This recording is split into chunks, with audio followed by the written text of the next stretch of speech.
you ready? It's the Roundtable with me, Robert Bannon. Can you believe it's already Thursday? I could not believe it's already Thursday because I was late. I was late for the pre-show on Instagram. I was late to upload the show, but we're here.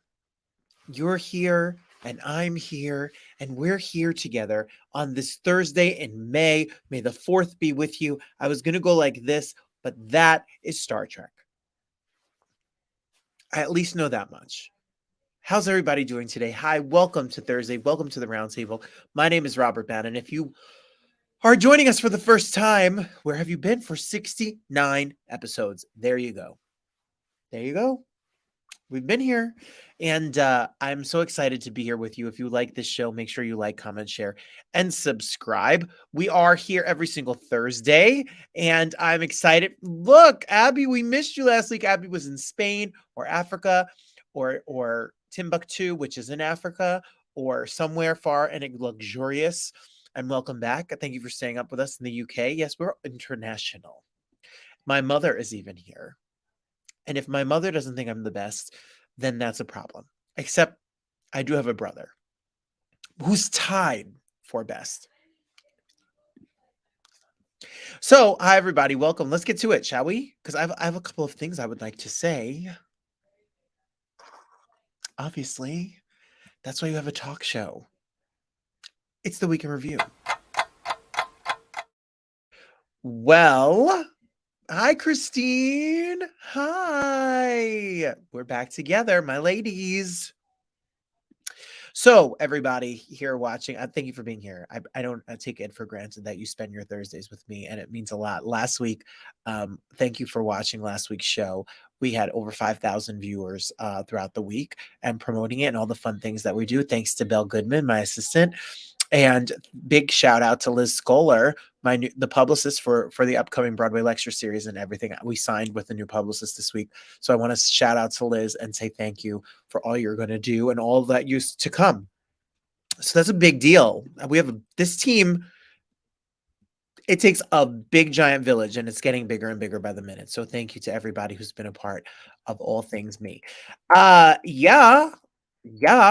We want to give a big shout out to Lorna Rainey, who's my manager, and everybody over there at Talent TTE.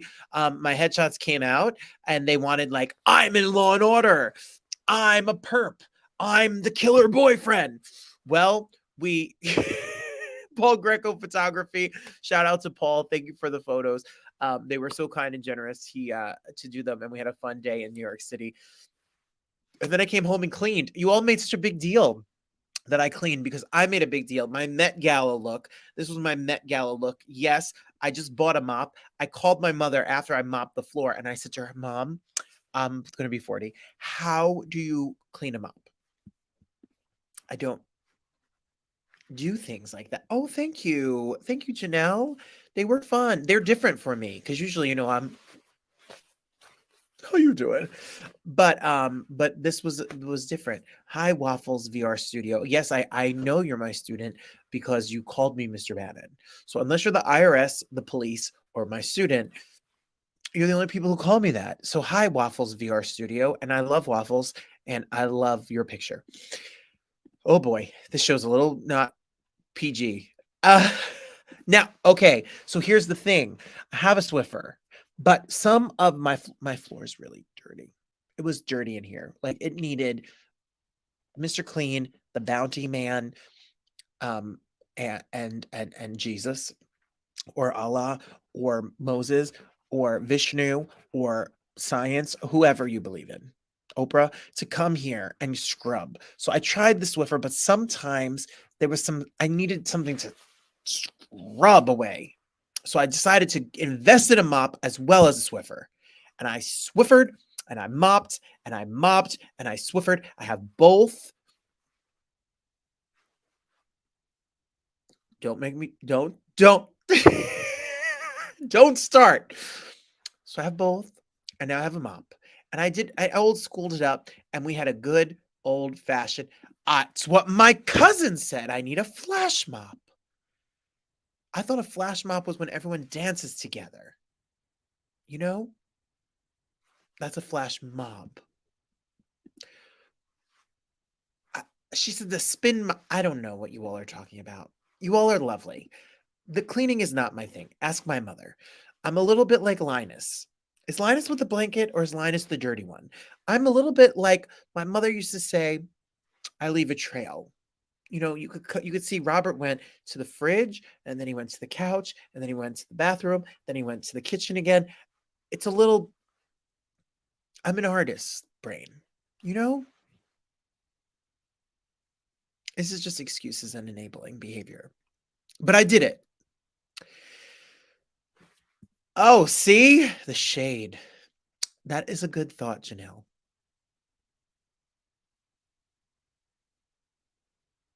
Yes. We'll do a consistent mopping sucks. Ugh. Oh.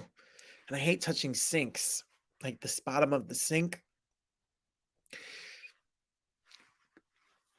This is a longer conversation. Reasons there. Yeah. So everybody, thank you for that. And I saw I saw Steve Gutenberg last night, and you could catch a special roundtable. Me and Steve Gutenberg uploaded tomorrow. If you want to see all about Cocoon, 3 Men and a Baby, Diner, yeah, all of that. Police Academy, we'll be talking to Steve Gutenberg, so it'll be uploaded for a bonus episode for this week. It's really good, and he's got a really interesting story, so I hope you check it out. And then I saw some great shows this week as well. I saw Peter Pan Goes Wrong the other day with Neil Patrick Harris. Some of the cast of Peter Pan Goes Wrong will be on with us in 2 weeks, so don't miss that. 2 weeks we'll have the cast of Peter Pan Goes Wrong right here live. And I went and saw New York, New York as well, and it was a really great show. I was sitting near Bruce Sussman, who wrote Harmony with Barry Manilow, and his husband, Rob Shooter. And it was really great to see the show. I had a really wonderful time. So thank you to all the theaters for having me, inviting me. I've had one, but that's the issue. We have one and they haven't been here for a while. So you think I don't have someone to clean? Oh, I don't know how to do it. So I'm being funny, but not. Thank you. Next week's show, while I have you here, we have EGOT and an Ego. Yes, Robert Lopez has an Emmy, a Grammy, an Oscar, and a Tony. He actually has multiple of all of them. He wrote Frozen and Coco with his wife, Kristen Anderson Lopez. He also wrote Avenue Q and Book of Mormon. Well, Kristen Anderson Lopez has an Emmy, a Grammy, and 2 Oscars, but she doesn't have the Tony yet. They'll both be here to talk about their new show Up Here, which is on Hulu Plus. Montana Tucker was sick with the flu last time she was supposed to be here. Well, she's rescheduled and she's set. She's a singer, actress, and an activist, and she has a brand new documentary out telling her tales about going and visiting concentration camps. She's a Jewish artist, and it's a really fascinating story. She signed to Pitbull's label. She's going to be a big star. And that's it. Oh, Darius to the rescue. Oh, that's why we had to clean. Did you know you're my favorite class? Thank you. I don't know who you are. Are you going to tell me? I appreciate you. Thank you so much. I hope you're doing your animal presentations. We're doing animal presentations in the 5th grade. Oh God, this show is not appropriate. Lady Bunny is not PG. So let's talk about our shameless plugs, shall we? Where's the button? Someone hit the button. 'Cause I'm shameless. Yeah. Hi, shameless plugs. Well, we're less than a month away from 54 Below, and there's 16 tickets left. So we should sell out. If you want to get your tickets, use the code Bannon5 for $5 off. It's June 2nd at 9:30. Robbie Roselle is singing with me. That's a confirmed thing. There's going to be a special dancer who's going to do a dance, the ballet dance for I Think He Knew.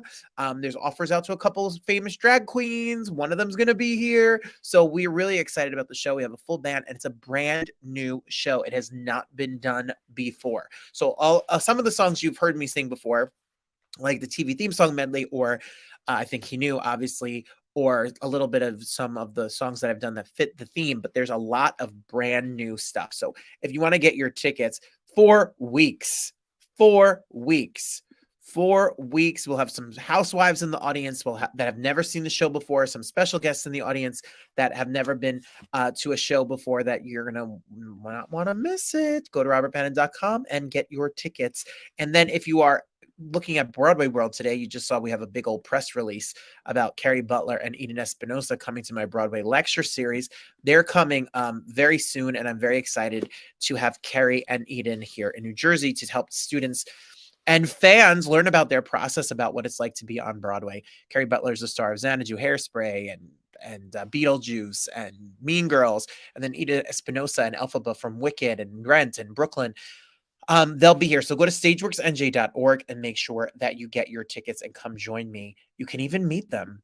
And I love them both. They're both great people, and I appreciate them. Carrie has done interviews with me in the past, and so has Eden on the other show. So we love them. I'm not allowed to show you my Pride calendar yet because they haven't announced it yet. But I'll be in 2 giant cities on the 10th and the 11th, and I'll be in New York on the 2nd. And then on the 7th, I'll be doing the Housewives Pride Party with Margaret Josephson. NBC, it's my 3rd year in a row doing it, and there's some other events. So stay tuned. We have lots of stuff coming. All right. And in 2 weeks from now, with the cast of Peter Pan Goes Wrong, we will have the one and only 3-time Tony Award winner, Cheetah Rivera. Her memoir is out now. You can get it at Amazon and Barnes & Noble. I saw Cheetah at the opening of New York, New York, and I'm doing an event with her in New York State, and we're going to get a few moments to chat with her. So she will be here with us 2 weeks. I have my copy. I can't wait to check it out and read it. She is a living legend. She's 90 years old, and she wrote her memoir, and we are here for this. So Cheetah Rivera, if you have not seen my interview with Cheetah Rivera in the past and her daughter, Lisa Mordente, then go to my YouTube channel and look it up under Quarantine Cabaret and Cocktails, because it is a special chat. She sings Chicago for us with Michael Orland on piano. Do not miss that, and get ready for her in 2 weeks. Are you ready for Hey Friend Hey? Because we got a lot to talk about. Are you ready? I'm ready. Are you ready? This hair is interesting. I'll be there for you. How you doing? So yes, we're excited. I know you're excited. Cheetah. I love her. She's wonderful. And shout out to Rosie and Lisa and everybody on Team Cheetah. All right, so I was in New Brunswick to see the Steve Gutenberg show, Tales from the Gutenberg Bible, who's going to be on this weekend. So be on the lookout for that uploaded. And I saw the sign for our guests from the other week ago, Two Funny Mamas Live at the State Theater. Oh, yes, look at our friend Sherry and Kim Whitley there, May 19th at 8 o'clock. Had to shout them out. But so many people have written to me and asked me about my thoughts on the Tony Award nominations. Well, firstly, the Tony Awards are on CBS June 11th. It's mandatory roundtable watching because we have so many of our friends have been there. So let's go over the nominees together if you have a few minutes. Do you have a few minutes before Lady Bunny comes out and my good friend Pamela Morgan, who's Lady Bunny and me, trashy. Pamela Morgan, classy. Classy McClasserson, live from the Hamptons in her beach home. And then me and Lady Bunny talking about mess. That's what this show is good. Speaking of legends, the Tonys announced that John Kander, who we just had a moment with at the opening of New York, New York, will get the Lifetime Achievement Award. And the so cute and also 90 years old Joel Grey getting Lifetime Achievement Awards for the theater. How much do we love Joel Grey? Let's go through some of our friends who have been here and talk about the Tony Award nominations. Best performance by an actor in a leading role in a play, Wendell Pierce, who was here before Death of a Salesman even started. Do you remember? Nominated, as well as that amazing group of actors. And then if you look down on best performance by an actress in a leading role in a play, we got to talk to Audra McDonald very briefly on the red carpet for Fat Ham. What great categories, what amazing work this all was. Stephen McKinley Henderson, I saw at the stage door of Between Riverside and Crazy. He is brilliant.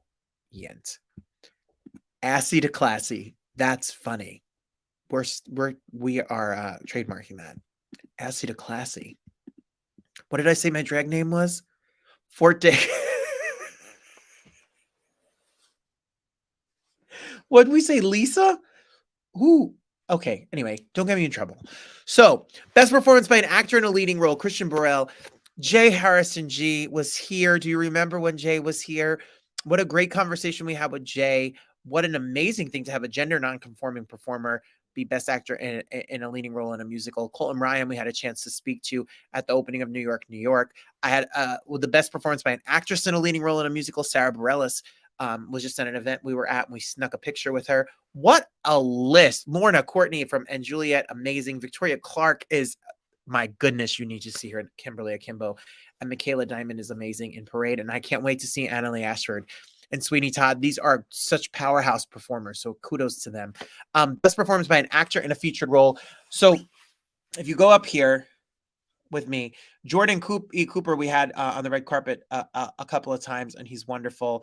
Obviously, you know Samuel Jackson. David Zayas was just on the red carpet with Summer of '76 with us. We had Nikki Crawford at the opening of Fat Ham. We go down here to our other friends. Justin Cooley's coming on in June. Kevin De La Aguia is somebody who has been a friend to our show, our other show, our Frozen reunions, etc. And be on the lookout for Natasha Yvette Williams on a special Tony's episode of the Roundtable that's coming up soon, super soon. A Tony episode of this. We'll have it in the end of May, so you can get ready. And best revival of a play, The Piano Lesson, Doll's House, Sign in Sydney, Bernstein's Window, and Top Dog Underdog. I only saw Top Dog Underdog, and it's brilliant. And best revival of a musical, Into the Woods, which was great. Camelot, Parade, Sweeney Todd, and best play, Our Friends at Ain't No Mo, Between Riverside and Crazy was great. Cost of Living, brilliant. Fat Ham, James Imes is one of my favorite. And Leopoldstadt by Tom Stoppard is brilliant and will win the Tony. And finally, best musical, And Juliet, love it. Kimberly Akimbo, love it. New York, New York, love it. Shucked, love it. Some Like It Hot, love it. Saw them all. They're all great. Go support theater. Go see a show. The Tony Awards are on June 11th. Only on CBS, and I would be there covering the red carpet, but little Robert Bannon is booked singing at Pride. They didn't announce it, but I can say it, on the steps of the Washington Monument at Capitol Pride in Washington, D.C. that day. So the cause and the community calls. So I will be alive in Washington, D.C. that day. So I will not be on the red carpet of the Tonys, but I will be on the red carpet of a bunch of other shows coming soon. Yes, Christine, brilliant artists. And you've seen some, and you'll be seeing some more in June, just in time for the Tonys. Support art, support local art. If you're going to see Lizzo, or if you're going to see a show at Birdland, or you're coming to see me, make sure you support art. Yeah. So we have the one and only Lady Bunny here. And before we have Lady Bunny come out and do what Lady Bunny does, oh my goodness, hit the right buttons. You think this is easy? She is not always PC, but she is always fun. So if you're a kid, I edited out some of the really bad words. Lady Bunny is here. Watching right now. If there's a Tuesday in May, I don't care where you are. You can be in New York, New Jersey, Connecticut, New Mexico, Oklahoma, wherever, Shanghai. You need to get your ass to Greenroom 42, Lady Bunny's residency. Don't bring the kids. Yes, my new show at Greenroom 42 in New York City. Well, I'm a Lady Bunny virgin. I'm ashamed to say it. Are you? I am, but I'm going to be there May 9th. So what am I in for? What? Don't come on opening night. Oh.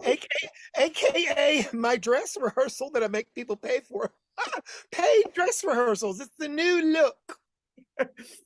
Well, I'm excited because I've been a fan and I've been a follower, and don't bring the kids. I mean, we're talking about an interesting time right now for drag, queer rights, etc. This is not Drag Queen Story Hour. Keep the kids home. That's right. I don't want them. I don't want you think we want to groom kids? Honey, I can't groom myself. Look at this wig. It's like, don't be ridiculous.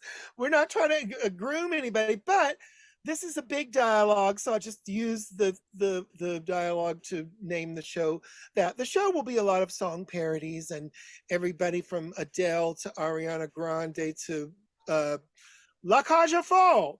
But the thing that I want to get into the weeds about during this show is this uproar over drag queens around kids. And as a drag queen, I wonder who is setting the gay agenda, because I don't know any gay people that are waking up saying, "Ooh, ooh, we got to get drag queens in front of kids." I don't know any. I don't know any drag queens. I know a couple that do drag queen story hours, but it's like it feels a little strange to me to come from the era where activists were fighting on gay people's behalf for AIDS medicines, gay marriage, and serving in the military, things that were a really big deal. Is it going to be a big deal if they don't have drag queen story hours? I mean, I understand what the purpose of them is, which is to spread tolerance for gender non-conforming people. But also, it's like everybody's saying, "Oh, I support drag queens. I support drag queens."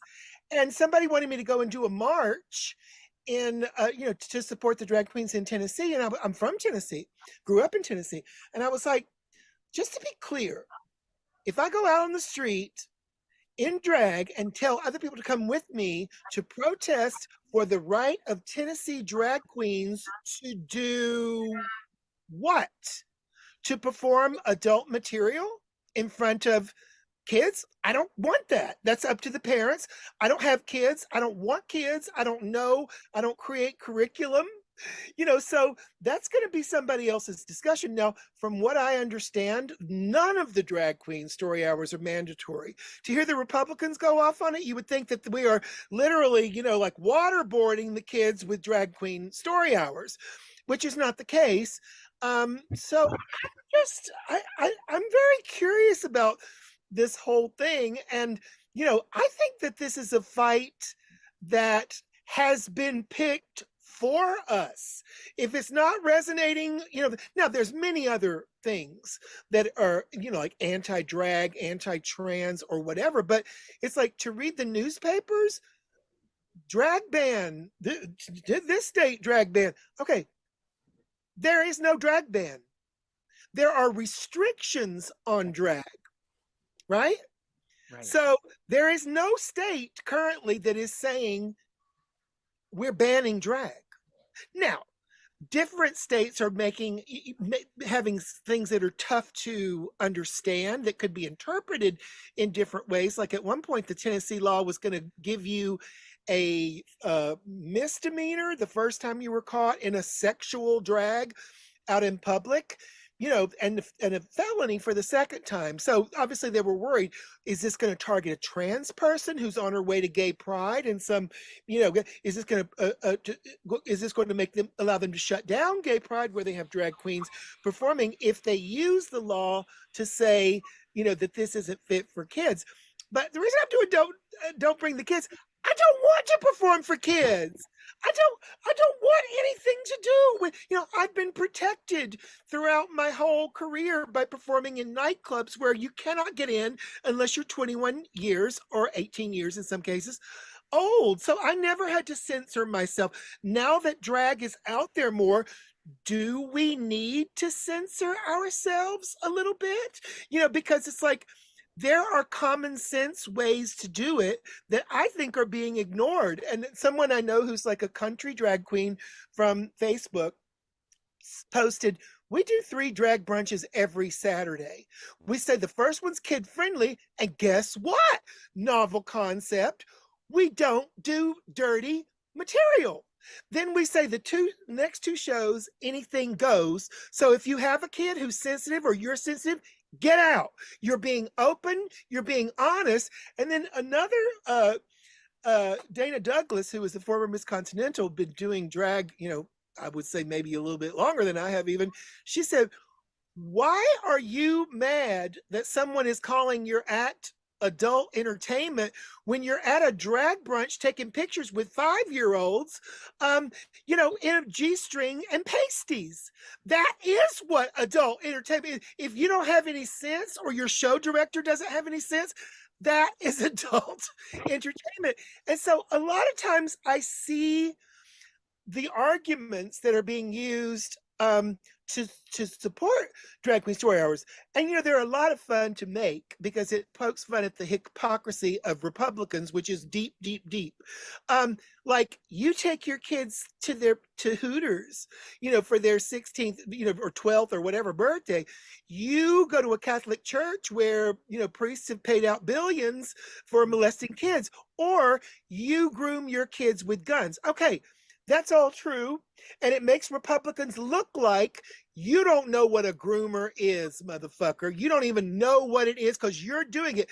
Okay, that's a fun argument to make, but that's not a good argument to make, because they have accused you of grooming, sexually grooming children. You need to answer to that and say, look at my show. Here is the video.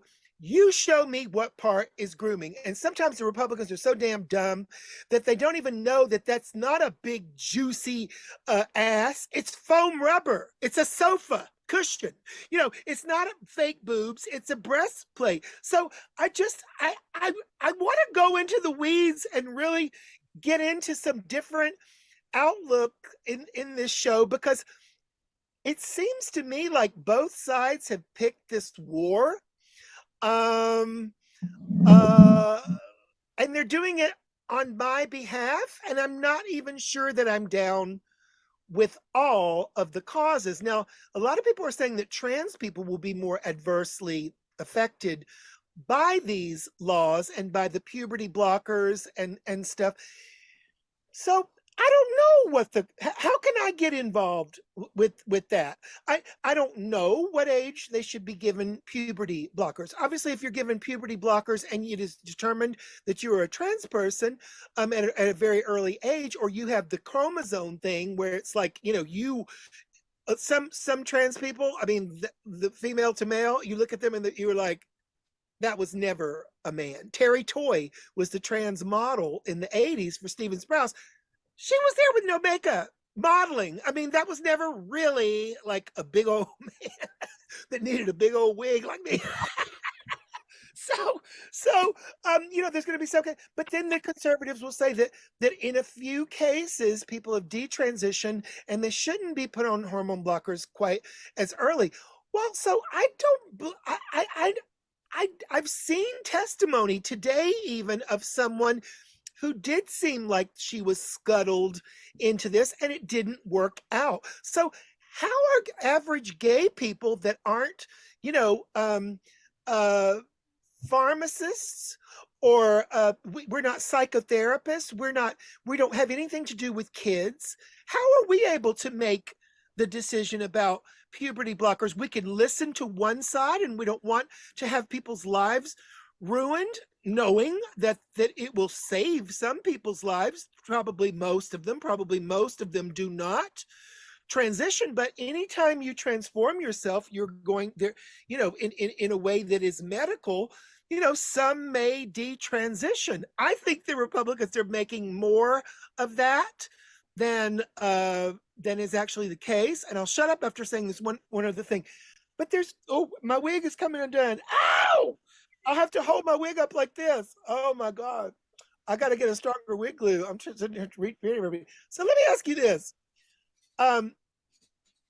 There are many, many people who see gray areas in this. And I'm talking about people who support trans people's right to transition and have equal rights, but they don't feel that trans women should be competing in sports if they have an unfair advantage. Now, I would like to see trans kids be able to do whatever they want to do. But at the same time, a lot of people don't want trans kids to compete. And Joe Biden just passed something that banned blanket bans on trans people. But within that legislation, he put and only a few trans activists will tell you this, because a lot of them are in the tank for Joe Biden. I'm not in the tank for anybody except the truth. That law that was like Title IX or something, it does have limits on competitive sports. Look at me. I'm not into sports, water sports, but it's like, it's like, I don't know, like what, apparently Leah Thomas, who's one of the trans swimmers that started this, well, apparently Leah was on the amount of hormones that was deemed necessary for her to compete as female. But seeing a much taller, much bigger, trans woman who did in a swimsuit did not appear to tuck, that image alone, I'm like I say, if I were interested in sports, I would be all, but sports are about rules. And this is what's happened here. We've had this trans awakening in the media, in entertainment, in all this. Yes, I'm literally holding my wig on for this. Sorry. I feel so we've had it, but so now it's coming down into the real world. We have Laverne Cox on Orange is the New Black, trans winners of RuPaul's Drag Race, blah, blah, blah, blah, blah, blah, blah. But now it's come down to, well, this person is changing next to my daughter with a dick. I don't know what to say. I don't know what to say about that. I'll tell you the truth. I was never into sports at all. And I went to there was a mix-up, and I was sent to a boys' school by mistake. I'm just kidding. I'm a drag queen. I'm not a trans person.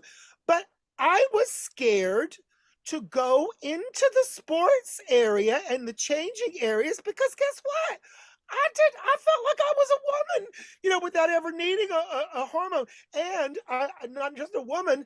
I thought that I was a woman who was going to become erect if I had seen, all my classmates naked, because I was at that age where a breeze can go by and you get turned on, so, that's gone with the wind. And that was before Viagra. Anyway, I have not shut up one time, so I will let you. I'm so grateful for. Well, not to carry on this conversation, but to carry on this. I'm a school teacher in New Jersey. I wrote the curriculum for for Pride in June, LGBT. I can promise you, there doesn't even mention the word gay. It doesn't mention the word lesbian. It doesn't mention trans. It doesn't mention. It talks about differences. Some people's families have two fathers, two mothers, two non-gender conforming. No one is out grooming your children. No one is. I don't want. I think it's crazy to suggest that drag queens are going to a fluorescent lit library, with an old librarian shushing them, and the kids are with their parents, and I'm gay. I'm so desperate that I'm going to groom your kids here. I mean, that is so stupid. But while drag queens are not sexually grooming people, they are pushing a gender ideology. And I am not able, maybe you are able, to say what age that is appropriate for people. But when I saw a drag queen story hour around the corner from me at the center, and the next day that there were photos, well, honey, it's a big jump from ABCs and C-Spot Run to reading books like Bye Bye Binary. That is a gender ideology. And, I understand the desire is to make non-conforming gender people like myself, have a lifeline as kids, because like, wow, my school brought, this person in, maybe we should bring in there's a lot of other people that could use some some exposure like that, and so that would have been great for me, because I would have thought, oh, so my feelings of being different, maybe I'm not sick, maybe I'm that. But when you are the one at the New York one had on a t-shirt that says, I don't want to look cis or be cis. That's not appropriate for a 4 or 5-year-old. That's like, it's like what happens when the kid goes home and says, "Mommy, are you cis?" "Yes." "Am I cis?" "Yes." "Is that bad?" Because that drag queen had on a t-shirt that said it was. So, you know, if you want to be around kids, you've got to police yourself. That's the whole reason I'm doing drag queen. I mean, don't bring the kids, because I want to perform a smut for adults who know what they're getting. Well, I'm here for it. I'm gonna get out. I'm gonna go Tuesday. I'm gonna have a drink. I'm gonna get a little artisan pizza. I'm gonna sit at my table, and I am ready for all the smut, dirty smut mess that you're gonna give us all. We're here for it. Do they have artisan pizza at Greenroom 42? It's good too. It has little I'm pepperoni. canceling. That's triggering. That is not very inclusive of regular pizza. Yeah, right. We need a safe space for straights and regular pizza. That's what Don't Bring the Kids aims to provide. You need to go, everybody. Just go to greenroom42.com and get your tickets. Go to ladybunny.net. Follow Lady Bunny at official_lady_bunny on Instagram. I mean, I could sit here. I mean, I love your parodies. I was listening to the WAP parody, the DOP parody about your dry ass, Yes. Brilliant. Or you and Bianca, who's a Hateful Hag Network, brilliant. Or Contagious during, I was thinking the only person who could use that word better than you is my Italian grandmother. That's funny. You're just so brilliant. Bianca, your Italian grandmother? She could be. I want to say, while I have you here, thank you, because I know there are many gigs, many nights, many protests, many audiences that you have stood in front of and marched for the rights of people like me and people around this entire world. It comes at a cost. You've dedicated your whole life to this art form and to your voice and activism. And as a queer person in this country, I owe you a debt of gratitude. And I want to say thank you. Well, you're very welcome. Thank you. And I can't. I really just did it because I'm a ham. No, and it's great. Me too. Every Tuesday night in the Yotel Hotel. Yeah. Live. We'll look for the parodies, look for everything. I'm ready for all that's next. We've only just begun. Lady Bunny, you're the best. Well, honey, you come see me at the Green Room with your artisan pizza. I'm gonna try it. Yes, I'll have a slice for you. This is the funny thing. The funny thing is that I'm holding my wig on. No, I know you have to. Somebody.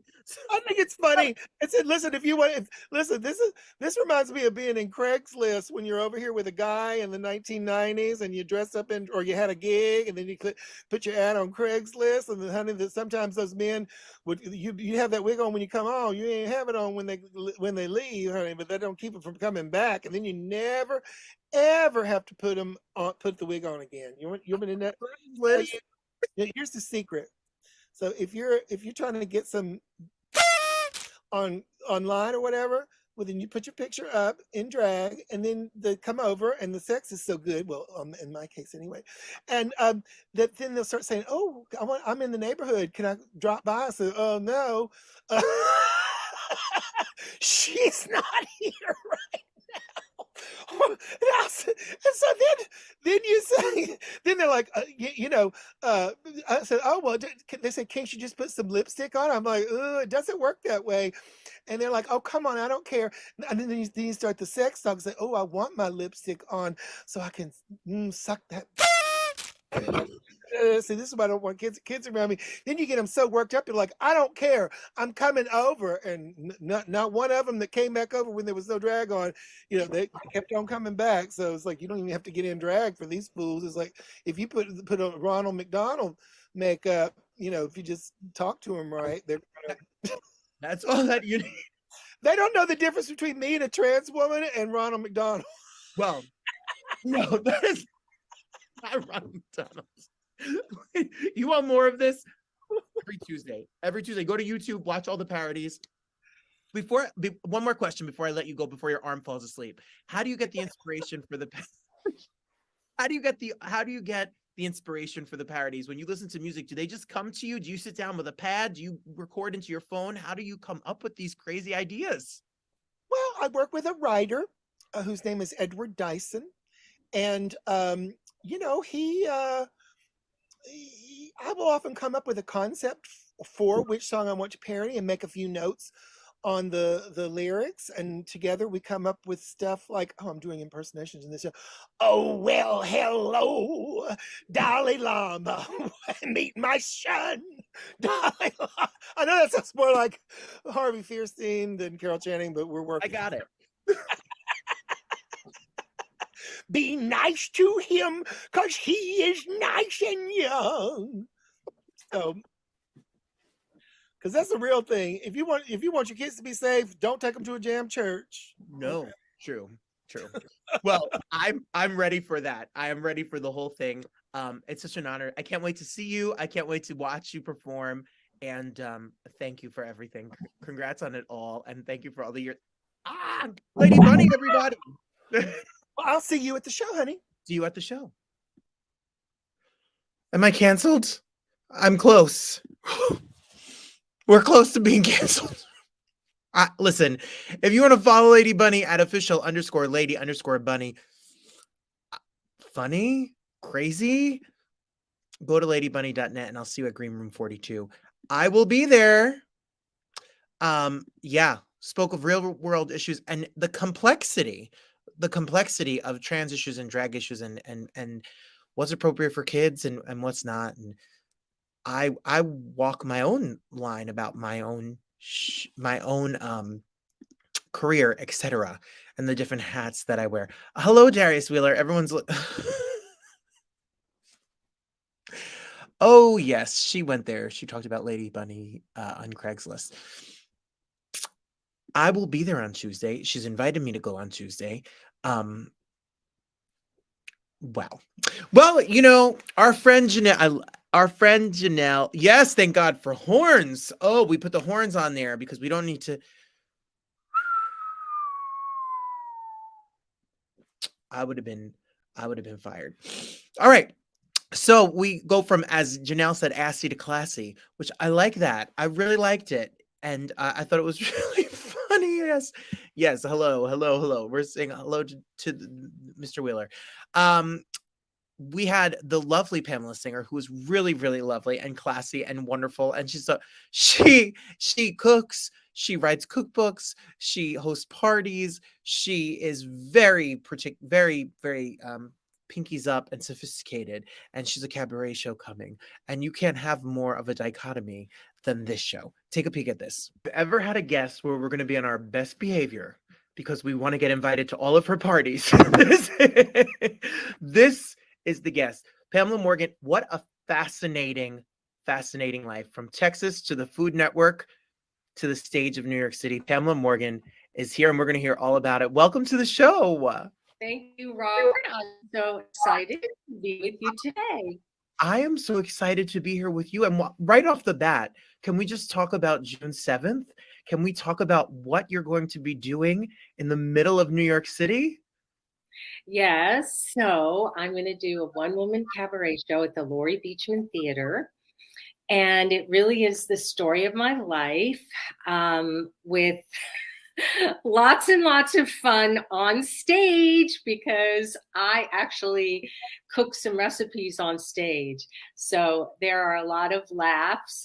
And if I can crack those eggs into the bowl, you'll be watching it with me. Well, I mean, if you want to get your tickets, you have to get your tickets. Then go to westbankcafe.com. There's a link that takes you to Laurie Beachmont, or you can always go to PamelaMorganLifestyle.com, or go to the Instagram page, which is at Pamela Morgan Lifestyle on IG. So make sure you get your tickets. Is it a show with stories, recipes, and songs that weave and tell your journey? But I'm sure it's a good time. It is a really good time, and it does tell my journey, because I started out in Texas, and ended up in New York. As you know, many of us performers do. We start out in little towns and then we end up in the middle of New York City, not knowing anybody and very innocent and naive about life in New York. So there's lots to tell. And but life was different back then. It was very different when I first came to New York. And I don't know, maybe it was easier back then, but still, you know, for a young girl in their 20s, it wasn't easy. But so I tell the story through song and then how I got into the food business and what happened to me and a lot of just fun stories and a little sex and dancing, and it's all good. Well, what's better than that? Have a drink and hear all of that, eat and talk about it all. I was thinking while you were talking, Wichita Falls, Texas, Right. New York City is probably a very different environment. You can't even imagine. And you come to be an aspiring actress, Broadway performer. Well, actually, I came to be a modern dancer. Okay. But I ended up as a Broadway performer. So, which is kind of fun, right? Yes. And you're in your apartment and there's pictures. Go to your website. Your whole story is laid out. You're in your apartment. And I guess, you know, you don't have much money. You're starting out as a young person in New York City and you start cooking as a hobby and perfecting recipes. And then before you know it, every tenant in your building and neighbors and people are coming out of the woodwork to come try your recipes. Was this something that just was out of survival or was there always a love for survival? No, it really was out of survival. And, you know, when you're a creative person, as you are, you figure out other ways to be creative. And it was a way for me to make extra money. I really didn't think at any time that I would get into the food business and have a catering company and, you know, have 35 people working for me and have a big business. I mean, that I started out, you know, just having a little business from my home, as many people who are caterers do. So, but what I was so inspired by, and as a school teacher during the day as well, what I wish my students would know is sometimes you need a little bit of that futuristic vision, because when the moment you want to be ready for the moment. You didn't just say, I'm going to create a business. You learned you studied with some of the best chefs in the world. I did. The best schools in the world. You didn't just say, cook something up and let's sell it. You really learned. You're a business person. You are as savvy through the whole entire. It's not just the cooking. Right. And, you know, back then we didn't have the internet. So you had to learn from cookbooks and you had to learn from magazines. I mean, I remember reading Gourmet magazine. It was my Bible. And then, you know, of course, Martha Stewart came out and she was also my Bible and my inspiration, as many other people will say the same thing.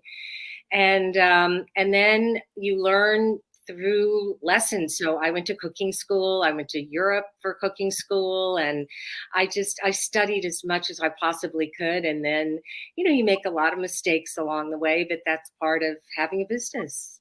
Yes. And talking about Martha Stewart, I mean, you've cooked for her. You've cooked for everyone. I mean, you have thrown parties and catering and done it for everybody. Flavors Catering and Carry Out, that was your business. And then you come up with a cookbook that was a huge success. That's the cookbook. Right. And Food Network and this whole entire career that you built.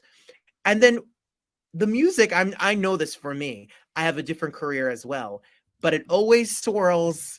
The artist in me is always swirling. I see a song, I go to a play and I say, oh, I wish I could sing that. I wish I could perform it. At what point did you say, it's time to go back? I'm ready to put this together as a show, as a cabaret. Well, I had wanted to do a cabaret show for a long time, and I just couldn't find the right mix of people, the right team to help me, because, you know, you really need a team. You need a great musical director. You need a great director. So as it happened, you know, how things do when they're meant to be, they just come together. My lovely, wonderful assistant, Adrienne Cooper. We were talking one day and I told her that my dream was to do my own cabaret show. And she said, well, my mother is a cabaret singer. She's been singing cabaret for 40 years. You ought to talk to my mother. And I said, well, why don't you ask your mother who she would recommend as a director? Because that's what I need. I need a director. I could probably do a show. I don't know how to do a show. So she asked her mother, and her mother recommended Mark Nadler, who we all know is like the premier cabaret singer in the world. Really, he performs all over the world. And he met me, and we just fell in love. And he decided to do my show with me, and he really helped me put the whole thing together, the songs, the ideas, and he taught me how to perform again, because it had been so long that I'd been on stage.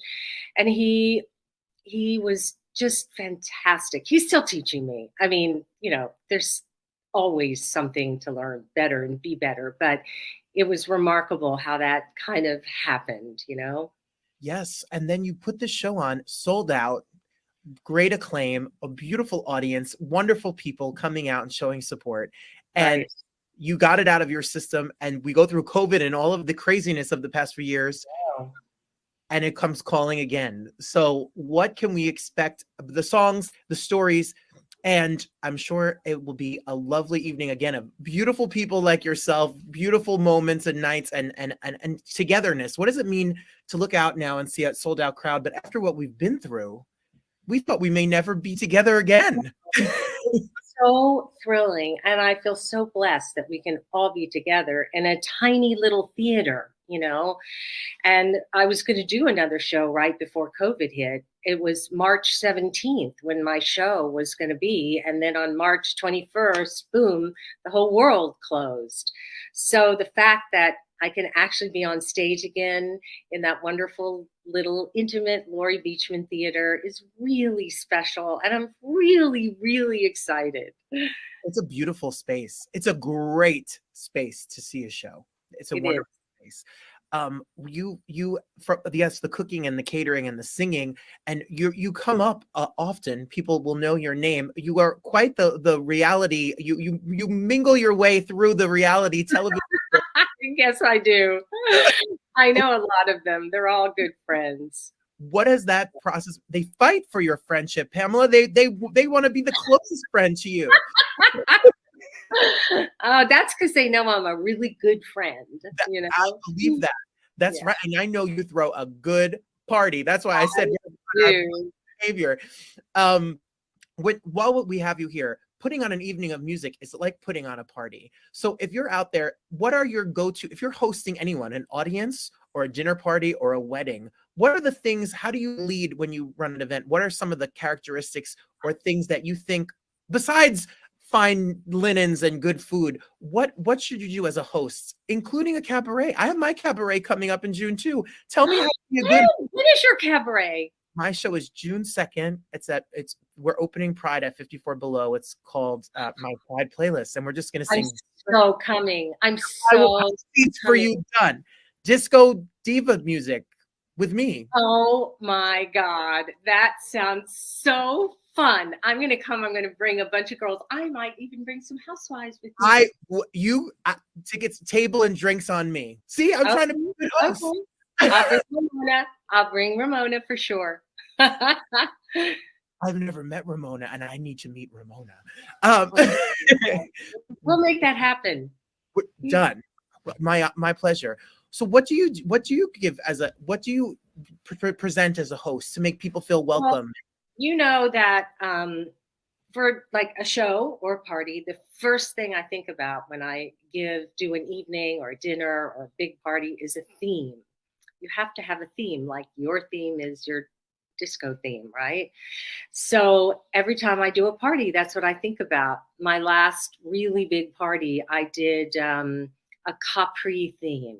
So it was all about lemons and the beauty of Capri and Italian food, and everybody wore, flowing dresses, and the tables were all designed with that in mind, and it all came together. We even had somebody come play Italian music, and so you all have to make it cohesive. And when a guest walks in the door, the first thing they get is a drink, and so a specialty drink. And so that night it was an Aperol Spritz, which is or a Bellini, what they drink in Capri every time you go there. So those are the kinds of things I think about.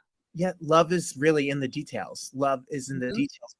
And your hospitality of it all that's a way of showing you care, is by making people have a good time.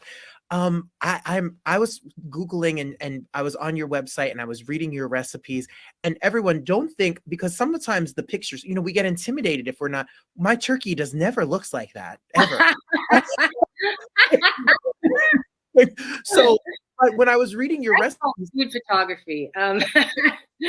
there are things on your website and on your blog and recipes that even myself, I said, I can make a salad in a jar. I can make a healthy pasta primavera. Not everything is of the upper echelons. You are No. doing things that we can really incorporate in our regular life.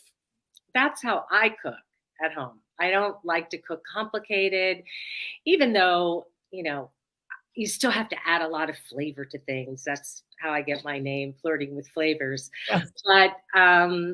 But it's not hard. None of it's hard. It takes time, and you really do have to think about it. But I don't like complicated food anymore. I used to when I was younger, but now I like easy and fresh and seasonal. That sounds good to me. Sometimes less is more. Right. June 7th, more is more. June 7th, though. More That's music, right. more stories. I can only imagine the life you have led and the stories that you have coming to New York, building this empire, and all of the people that you have cooked for, and all the people that are your friends. I'm sure your family as well. You really do. How do you fit it? Run a business. You're singing. You have children. You have a husband. You have grandchildren. Like, you have a whole entire life. I do.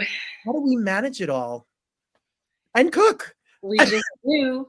June. We just do. You find time because you have to. When you have a show, you have to find time to practice. I practice in the car, driving. You do too, right? Right? I practice when I wake up in the morning. I just find that hour to practice my voice. And then you find, like, right after this, I'm going to practice for an hour, and then I'm going to go to a cocktail party. So that's how we do it. Where do you primarily reside? Are you out in the Hamptons? Are you in New York City? I'm in New York City now. I'm going to be here most of the time until the show. And then I'll go back and forth from the Hamptons to New York. So, and I practice a lot in the Hamptons too, because it's quiet there, and I have like hours and hours when nobody's interrupting me. And that's the key. No interruptions. Well, I have one quick story, a funny story about the Hamptons. During COVID, you are New York Housewives. As being a Jersey boy, been on the Jersey Housewives, and the ladies of Jersey are my friends. So I've done the show, and then I get offered a job to do a catering job in the Hamptons. And I've never been to the Hamptons because I'm a Jersey boy at heart. I'm a Jersey, like, that's where so I say, I'll be a host at this party. And then I go, and all of the Jersey Housewives are at the party. And then Really? I was there greeting people. And then I said, I left, and I thought to myself, I'm not above any job, but I think I need to experience the Hamptons the other way. I want to go and see the beach and have some food and have a drink. What has always been the appeal of being out there? It's beautiful. Oh, it's so beautiful. It really is my favorite place to cook. And we have this great Halsey farm, which is just right down the street from me, with every fresh vegetable that you can possibly imagine all summer long. But there's so many farms around, and I love that kind of cooking. And then my husband has a big garden, and he plants tomatoes, and we have our fresh herbs, and it's so wonderful to just like relax and cook out there and have small dinners. It's the best. And the Hamptons is gorgeous. Gorgeous. Yeah. Gorgeous. So you'll come to my party this summer. I'm party. You're invited.